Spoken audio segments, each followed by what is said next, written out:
Jovens de diferentes partes do mundo estão sendo atraídos pelo Estado Islâmico para atuar em atentados terroristas. Em março deste ano, o jornal O Estado de São Paulo publicou matéria revelando que setores da inteligência brasileira teriam detectado tentativas de atração de jovens brasileiros para serem recrutados pela organização, que pretende assumir o controle de regiões de maioria islâmica. O grupo age de forma violenta e costuma publicar na internet vídeos com a execução de seus adversários. No programa de hoje, vamos entender o que é e como funciona o Estado Islâmico. O Viva Voz já está no ar pela rádio e pela TV Univale. Comigo neste programa, também o acadêmico de jornalismo, Ellison Guns. Opa, olá Daniel, boa tarde a você que acompanha o Viva Voz pela Rádio Univale FM e também pela TV Univale. Você pode entrar em contato com a gente pelo nosso e-mail, que é o vivavozunivale@hotmail.com, também pelo nosso Facebook, facebook.com/vivavozunivale. E para falar do assunto, convidamos o professor Eduardo Guerrini, que é mestre em Sociologia Política. Boa tarde, professor. Boa tarde, sempre um prazer estar aqui conversando com vocês no programa Viva Voz. O prazer é todo nosso. Bom, professor, eu vou abrir já perguntando o que é o Estado Islâmico. Na verdade, o ISIS, o Estado Islâmico, é um califato que foi criado principalmente após a invasão norte-americana e no Iraque em 2003, e ele começa a surgir a partir da resistência iraquiana com relação à invasão norte-americana ocidental, principalmente aquilo que se chama bloco do Ocidente em relação à destituição de Saddam Hussein, e objetivamente ocorre uma influência sobre o domínio territorial iraquiano das potências ocidentais, Estados Unidos liderando essas potências ocidentais, e esses islamitas, ou pelo menos muçulmanos, tentam resistir à invasão ocidental, e que acaba na deposição de Saddam Hussein. O enredo era o combate ao terrorismo, efetivamente um terrorismo que estava, vamos dizer assim, vinculado às zonas em que o Iraque poderia ser um potencial financiador, e também com a questão das armas de destruição coletiva e armas de característica bélico-militar vinculado a um potencial atômico, que não foi comprovado após a deposição de Saddam Hussein, após a morte de Saddam Hussein, assim como também a deposição de Gaddafi. Então, nós temos aí o Oriente Médio sendo controlado por interesses geopolíticos ocidentais, principalmente na questão que envolvia o controle sobre a bacia petrolífera do Oriente Médio, Iraque, Líbia, Síria e outros países. E esse levante de resistência deu origem, em conjunto com a Al-Qaeda, ao Estado Islâmico, que seria uma espécie de califato, que se auto-intitula um califato, com um fundamentalismo jihadista, ou seja, tem uma noção de combate, e que adota o fundamentalismo islâmico com base no Alcorão e naquilo que seria o aprofundamento da influência religiosa sobre o Estado. Isso, do ponto de vista geral, vai indicar que o califa seria o sucessor natural, o que traduziria mais ou menos uma forma monárquica de domínio territorial pela força e pela fé. Então, professor, a gente pode traçar um perfil de quem são os participantes desse Estado Islâmico? Na verdade, o Estado Islâmico ele vai estar muito vinculado aos chamados mujahedins, que seriam os combatentes do Estado Islâmico contra os infiéis que aderiram à causa ocidental.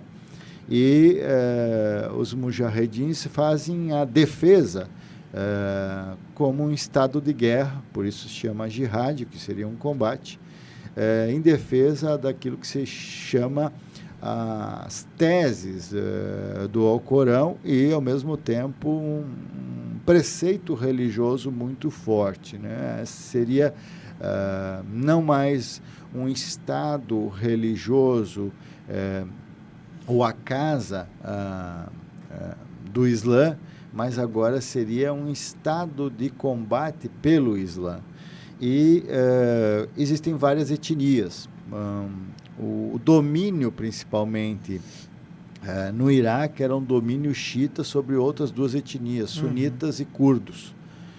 Nós vimos o massacre dos curdos na época de Saddam Hussein, e essas etnias vão confluindo na resistência, por isso que ele se chama Estado Islâmico de Levante.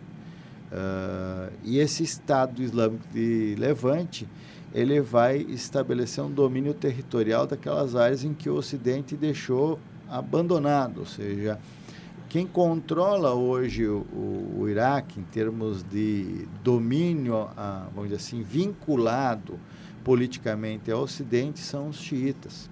Os sunitas, os curdos e outras facções e etnias vão se unindo num levante e vão dominando territórios e cidades importantes do norte e oeste do Iraque.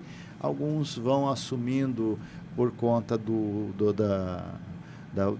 da luta também do povo sírio com relação ao domínio de Bashar al-Assad, ou seja, ao terrorismo de Estado que se implantou pela desestabilização que se pretendia na Síria também, que era intitulada uma fornecedora de fundamentalistas islâmicos e dava suporte aos chamados terroristas. Então, essa leitura ocidental que se fez no Oriente Médio, Síria, Líbia, Iraque, Afeganistão, ela desestabilizou essas estruturas que estavam sendo apoiadas pelo Ocidente, mas que mantinham ditadores no poder. Ditadores que foram treinados, que tinham milícias treinadas e que vai produzir os chamados jihadistas, os mujahedins, que vão sendo combatentes islâmicos que mantinham o status quo na região. Com o processo de invasão ocidental de combate ao terrorismo a partir de setembro de 2001, os atentados das Torres Gêmeas, esse combate do Ocidente ao Oriente Médio, principalmente aos fundamentalismos, aos muçulmanos, se transformou numa guerra santa, do ponto de vista simbólico. As palavras que mais foram entoadas eram o bem, né, o Ocidente representando o bem contra o mal. Novamente, aquela ideia de combater aquilo que foi a base do Império Otomano, que caiu no início do século XX, mais precisamente em 1926. Então, todo esse processo significa que as fronteiras dos estados geograficamente foram criadas artificialmente e que não foram respeitados as lideranças locais que estavam vinculadas a uma tradição religiosa, ao Islã e à defesa do Alcorão, assim como as sucessões do profeta Maomé. Por isso que os califas se auto-intitulam como sucessores de Maomé. E a instituição de um califado indica que o Ocidente perdeu o controle do Oriente Médio e há interesses geopolíticos tanto dos Estados Unidos quanto da Rússia e quanto do próprio Irã. Lembrando aí que agora os Estados Unidos e Irã fecham um acordo que é mais ou menos para evitar a expansão do ISIS, do Estado Islâmico de Levante, que é, vamos dizer assim, uma radicalização do fundamentalismo, uma radicalização pelo uso do combate, pelo uso regular de milícias que vão tomando territórios e vão submetendo ao jugo desse califado. Entendi. Professor, a gente vê todo esse contexto de Oriente Médio e tal. Eu queria saber por que o Estado Islâmico tem recrutado jovens do Ocidente para agir com eles ali. De maneira geral, existem muitos combatentes ingleses, americanos, franceses, que foram parte integrante das forças de invasão a partir de 2003, no Iraque, e que agem rotineiramente. Foram recrutados enquanto milícias privadas e que acabaram sendo influenciados pelas ideias do Islã, se converterem em muçulmanos. Isso é um processo clássico que ocorre em qualquer relação conflituosa, né? Esses conflitos que envolvem etnias, religiões, acabam criando deserções.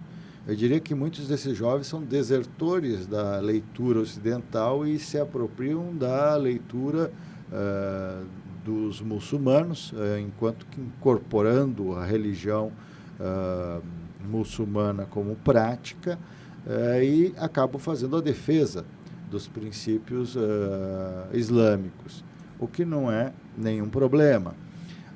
Não existe na prática um recrutamento, o que existe é uma veiculação do Ocidente admitindo que jovens se converteram e que daí transformam isso numa manchete dizendo que há uma tentativa de cooptação da juventude com relação a práticas que são condenáveis do Ocidente, ao terrorismo. Muitas vezes essas informações elas acabam não se confirmando na realidade. As pessoas têm direito de fazer escolhas e dentro de um Estado democrático elas podem praticar atos de fé que consideram mais próximos dos seus interesses pessoais, podem fazer cultos religiosos e também cultos políticos. Então, de maneira geral, toda vez que se olha para o Islã, se olha com a pecha de terrorismo para o muçulmano como fundamentalista, e na prática não é isso. Jovens do Ocidente se convertem. Nós temos muitos muçulmanos islâmicos que não são jihadistas, não fazem isso. Na verdade, eles continuam fazendo culto à sua religião hegemônica. As tradições e costumes são mantidas e, objetivamente, nós temos que observar que há deserções, e deserções de ambos as frentes, né? Sejam as pró-ocidentais ou as contrárias ao Ocidente. Mas isso é natureza, vamos dizer, da incapacidade dos governos usarem a diplomacia como mecanismo de negociação em conflitos dessa envergadura. Eu diria que por trás da religião, interesses muito materializados aí são interesses do ponto de vista econômico que traduzem essa leitura enviesada por parte do Ocidente. Então, além dessa questão toda do terrorismo, tem um debate ético também envolvendo essa questão do Estado Islâmico, né, professor? Do ponto de vista geral, seria um debate étnico-cultural, ou antropológico, como queiram, mas admitir que desde 2001 ocorreu uma demonização do Oriente, principalmente dos muçulmanos, e essa demonização dos muçulmanos é que, vamos dizer assim, acirra os ânimos, e essas sucessivas tentativas de ocidentalização do Oriente são extremamente precárias, na medida em que você acaba criando, municiando grupos extremistas a atitudes extremadas. Os Estados Unidos, vamos dizer, perderam esta guerra. A Guerra do Golfo pode ser vencida no campo militar, mas no campo cultural, no campo político e na conquista da hegemonia, ela está perdida. Mas, ao tentar impor lideranças artificiais no controle desses estados, vamos dizer, controlados pelo Ocidente, sem observar as etnias, sem observar um preceito de respeito à cultura religiosa daquele povo, você vai produzindo fundamentalismos. E os fundamentalismos eles podem levar a esse tipo de ação, que é uma ação de guerrilha. Quando nós temos grupos, milícias agindo contra um Estado estabelecido, é guerra de guerrilhas. E os Estados Unidos já têm na sua história vamos dizer assim, uma folha corrida de derrotas em guerras de guerrilhas. Vietnã é o exemplo mais simbólico da década de 60, e no século XXI a guerra contra o chamado fundamentalismo islâmico, ela está perdida por conta de interesses que não foram explicitados à comunidade internacional. Essencialmente é mais uma derrota da diplomacia americana, mas uma derrota também da hegemonia americana frente ao entendimento dos problemas relacionados a conflitos regionais, que é o caso do Oriente Médio. Tá certo. A gente vai fazer um rápido intervalo, daqui a pouco a gente continua conversando com o professor Eduardo Guerini sobre o Estado Islâmico. Estamos de volta com o Viva Voz, falando hoje sobre o Estado Islâmico com o professor Eduardo Guerini. Eu vou voltar comentando, professor, você falou sobre um acordo entre Estados Unidos e Irã para combater o Estado Islâmico. Você pode falar um pouquinho mais sobre isso? De maneira geral, nós vemos aí recentemente as tratativas que foram iniciadas pelo vice-presidente, né, com o aval do governo vice-presidente norte-americano, com o governo do Irã, no sentido de restabelecer relações de controle à produção atômica, né, um controle arsenal atômico, e efetivamente por trás dessa ideia de abertura do Irã à fiscalização da agência de regulação para essa parte de arsenal atômico, produção de energia atômica, existe a tentativa de o Irã ser um interlocutor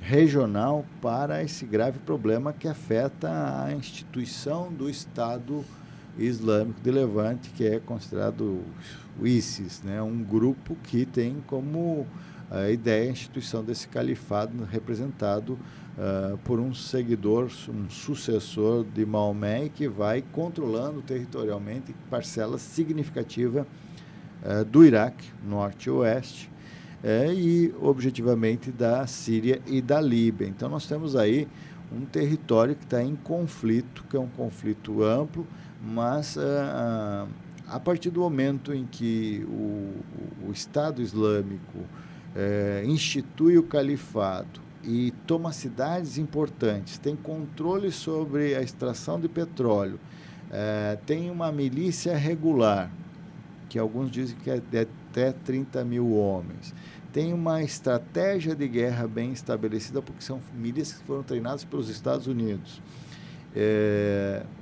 e que consegue estabelecer um controle sobre a população. Você tem aí vamos dizer, um ingrediente de uma nova redefinição de fronteiras entre esses três estados que foram e que estão em conflito ainda, né? Foram invadidos. No caso da Síria é o caso que se mantém sob aparelhos, né?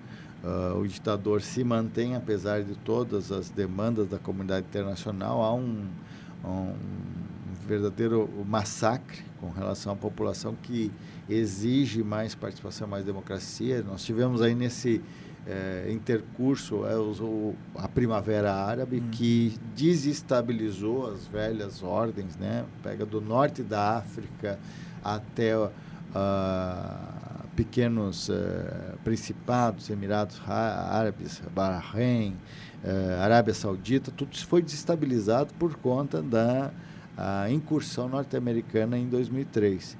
E nessa impossibilidade dos Estados Unidos dialogarem de forma mais contundente, você tem grupos terroristas, milícias atuando no interior desses países e que estão aliados à causa muçulmana, vinculados a elementos religiosos. No caso do Líbano, nós temos lá o Hezbollah, que é uma outra facção que vai também tomando conta territorialmente e tem influência política sobre a região. No caso dos palestinos, nós temos aí também elementos que envolvem grupos que assumem um controle territorial, controle político e acabam usando do artifício das armas. E aí o elemento acaba também sendo vinculado ao problema de Israel, né? A questão palestina, a questão israelense, vai tocando, vamos dizer assim, essa região com uma falta de ação do sistema internacional, sistema diplomático internacional, por conta da crise da ONU. Então, os Estados Unidos têm que fazer acordos vinculados a países que têm influência sobre esse grupo, sobre as ações desse grupo, que se desvinculou do Al-Qaeda, né? Ou seja, a partir do momento em que os Estados Unidos fazem a captura, eliminam os líderes do Al-Qaeda, você vai tendo focos de novas lideranças surgindo, e principalmente essa liderança que institui o Califado do ISIS. Essencialmente é um jihadista novo, que tem muita influência e usa da força e da fé.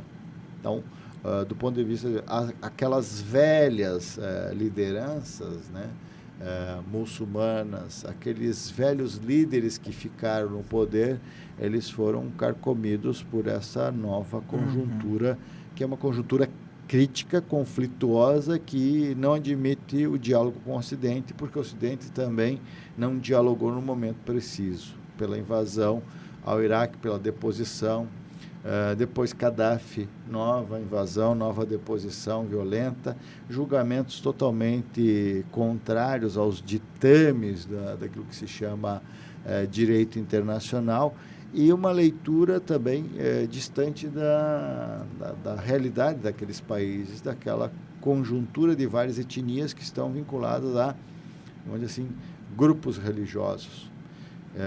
Você vai tendo problemas a ser administrados que precisam de uma leitura mais próxima da realidade. O Irã passou a ser um parceiro fundamental. Lembrando que aí também tem a questão da influência que pode ocasionar com as fronteiras com a Rússia. Nós temos aí problemas mais abrangentes. A questão do petróleo, do gás, do acesso ao oceano, a abertura do Estreito, Bósforo, a questão do acesso ao Mediterrâneo da Rússia. Então, todos esses elementos vão se tornando um ingrediente que são, assim, crepusculados pela questão do califado e do Estado Islâmico, que parece que ser menos problemático do que os elementos de ordem econômica que afetam a geopolítica regional. Então, de maneira geral, a vinculação do Irã se torna estratégica para os Estados Unidos. Por isso, essa aproximação e este acordo aí de, pelo menos um acordo de controle, né, bélico-militar, mas é um acordo político que vai permitindo que o Irã também rompa as barreiras que estavam submetidas pelas sanções norte-americanas e as sanções do Ocidente. Então, nós temos aí uma mudança também na diplomacia norte-americana, em que dialoga mais e age menos pelo processo de invasão, a retirada das tropas. Mas ainda nós temos a guerra eletrônica. Então, o Ocidente continua usando artifícios, faz alguns bombardeios em regiões onde que são controladas pelo Estado Islâmico ou pelo Califado Islâmico, principalmente nas grandes cidades e em cidades importantes do Iraque. Então, professor, baseando-se nesse cenário todo que você comentou com a gente, é possível a gente tentar traçar um possível futuro dessa questão envolvendo o Oriente Médio, Estados Unidos, ou o que a gente pode esperar para os próximos anos? De maneira geral, que eu diria o seguinte, que a diplomacia norte-americana ela está sendo revigorada, repensada, e essa estratégia de aproximação com o Irã significa uma tentativa de retomada do diálogo com o Oriente Médio e com as facções, de forma a entendê-las e, ao mesmo tempo, respeitar aquilo que se chama autodeterminação dos povos. Coisa que nos Estados Unidos e no período da Guerra Fria na União Soviética pouco se falava, mas essencialmente essa prerrogativa da autodeterminação dos povos é deixar que essas regiões estabeleçam e controlem esse território de maneira autônoma e que sejam respeitadas junto à comunidade internacional. Mas com onde assim, com o atentado de 2001, com o ataque às Torres Gêmeas, o mundo ficou abalado por conta desse fantasma do terrorismo. O terrorismo acabou aterrorizando, para ser redundante, toda a comunidade internacional. Então se criou uma certa paranoia com relação ao Oriente, achando que lá é o laboratório das desgraças da humanidade, quando na verdade o laboratório das desgraças da humanidade está no Ocidente, vinculado à potência hegemônica que se chama Estados Unidos.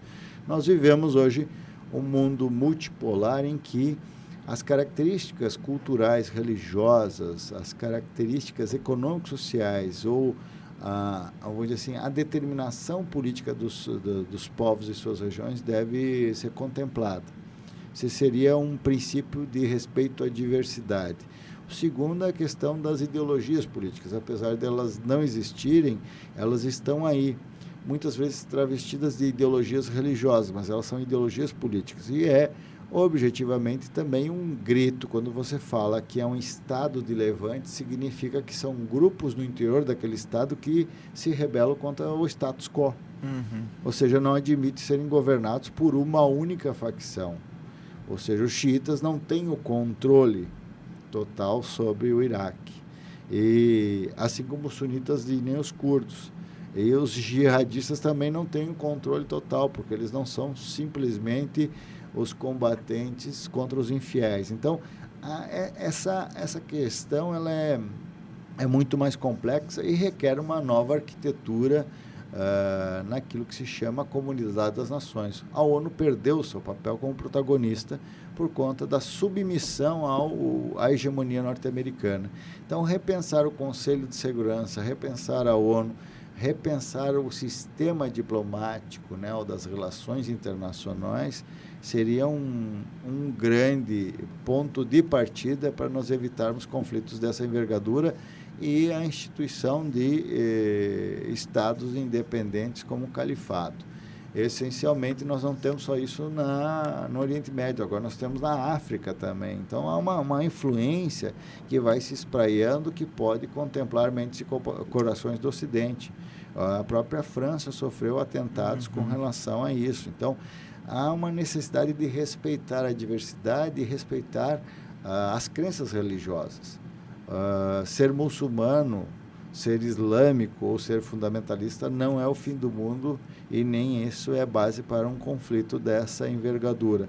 E, ao mesmo tempo, admitir que um Estado que usa a fé e a força também é possível de existir, desde que há um certo respeito à dignidade da pessoa humana.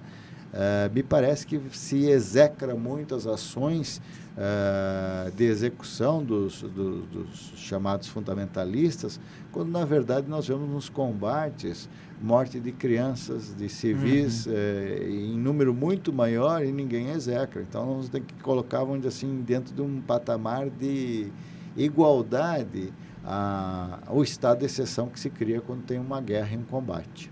Tá certo. Professor, eu agradeço aqui a sua presença e o Viva Voz fica por aqui. É isso aí, até a próxima edição. Hoje a gente conversou com o professor Eduardo Guerini, cientista político, sobre o Estado Islâmico. Até a próxima.